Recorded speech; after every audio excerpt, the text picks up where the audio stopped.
नमस्कार साथियों, आज हम बात करेंगे एक ऐसे संत महात्मा के विरोध की जिनका नाम है प्रेमानंद जी। समाज में हर व्यक्ति जो आध्यात्मिकता, भक्ति और समाज सुधार का संदेश लेकर आता है वह कभी न कभी विरोध का शिकार जरूर होता है। तो आखिर प्रेमानंद जी का विरोध क्यों हुआ, उनके विचारों से किसे समस्या थी और इस विरोध का समाज पर क्या असर पड़ा, आइए इस बारे में जानते हैं। प्रेमानंद जी ने हमेशा धर्म के नाम पर हो रहे दिखावे, पाखंड और अंधविश्वास का विरोध किया। उन्होंने कहा कि भगवान तक पहुंचने का रास्ता भक्ति, करुणा और सच्चाई से होकर जाता है, न कि महंगे चढ़ावे, ताम झाम या ढोंग से। लेकिन जब कोई संत पाखंड को उजागर करता है तो स्वाभाविक है उन लोगों को चोट लगती है जिनका पेट ऐसे पाखंड से पल रहा है। यही वजह था कि कुछ लोगों ने उनके खिलाफ माहौल बनाना शुरू कर दिया। धर्म के ठेकेदारों का डर था, लेकिन प्रेमानंद जी की बातों पर चलने लगे तो उनका धंधा बंद हो जाएगा, क्योंकि प्रेमानंद जी कहते थे ईश्वर मंदिरों और मूर्तियों में नहीं बल्कि अपने भीतर और अपनी करुणा में बसता है।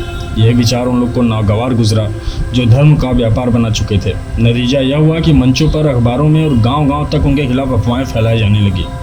इतिहास गवाह है कि जहां भी समाज सुधार होता है वहां राजनीति जरूर दखल देती है। प्रेमानंद जी के अनुयायी बढ़ रहे थे, लोग उनके साधारण जीवन शैली और गहरे विचारों से प्रभावित हो रहे थे। राजनीति को डर था कि अगर जनता इनकी बात मान लेगी तो जात पात और विभाजन की राजनीति कमजोर हो जाएगी। इसीलिए कई नेताओं ने भी परोक्ष रूप से विरोध की हवा दी। जब प्रेमानंद जी ने दलितों, पिछड़ों और गरीबों के बीच जाकर भक्ति संदेश दिया तो कई ऊंची जाति के लोगों को यह नागवार गुजरा, क्योंकि उनका मानना था कि धर्म और पूजा केवल उच्च वर्ग का अधिकार है। प्रेमानंद जी ने कहा, भक्ति किसी जाति की मोहताज नहीं, यह हर आत्मा का अधिकार है। यह संदेश इतना ताकतवर था कि इससे समाज के कई वर्गों में टकराव शुरू हो गया। आज हम देखते हैं किसी भी बड़े संत या समाज सुधारक के खिलाफ मीडिया का इस्तेमाल किया जाता है। प्रेमानंद जी के साथ भी यही हुआ। उनके खिलाफ तरह तरह की कहानियां गढ़ी गईं। किसी ने कहा वो असली संत नहीं है, किसी ने कहा इनका मकसद लोगों को गुमराह करना है। लेकिन सच्चाई यह थी कि उनकी लोकप्रियता और अनुयायियों की संख्या बढ़ रही थी। विरोध के बावजूद प्रेमानंद जी के भक्तों की आस्था कम नहीं हुई, बल्कि विरोध जितना बढ़ा लोगों की जिज्ञासा उतनी ही बढ़ी। लोग उनके प्रवचन सुनने दूर दूर से आने लगे। यह साबित करता है कि सच्चाई को चाहे जितना दबाया जाए वह अंततः उभर कर सामने आती ही है।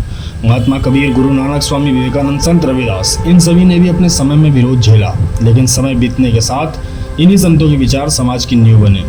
सवाल यह है कि हम विरोध से क्या सीखें। अगर कोई संत या समाज सुधारक हमारी सोच को चुनौती देता है तो हमें उसका विश्लेषण करना चाहिए, न कि अंध विरोध। प्रेमानंद जी का विरोध इस बात का प्रमाण है कि सच्चाई जब सामने आती है तो पुराने ढांचे हिल जाते हैं और जो लोग अपने स्वार्थ से चिपके होते हैं वही सबसे ज़्यादा विरोध करते हैं। तो दोस्तों, प्रेमानंद जी का विरोध केवल किसी व्यक्ति का विरोध नहीं था, बल्कि वह पुरानी सोच, पाखंड और स्वार्थी मानसिकता के खिलाफ संघर्ष था। इतिहास हमें यही सिखाता है कि सच्चाई चाहे देर से जीते लेकिन अंततः वह विजयी होती है। इसलिए हमें चाहिए कि हम सत्संग, साधना और सच्चे विचारों को अपनाएं, न कि झूठे प्रचारों से भ्रमित हों। आशा है कि आज की चर्चा में हमें समझ में आया होगा कि विरोध हर महान व्यक्तित्व के साथ जुड़ा होता है और जब भी हम सच्चाई के मार्ग पर चलते हैं तो विरोध झेलने की शक्ति भी हमें रखनी पड़ती है। नमस्कार दोस्तों, मैं हूं करण उपाध्याय और आप देख रहे हैं विचार मेरा। अगर आपको वीडियो पसंद आई हो तो इसे लाइक, शेयर, सब्सक्राइब जरूर करिएगा। तब तक के लिए धन्यवाद।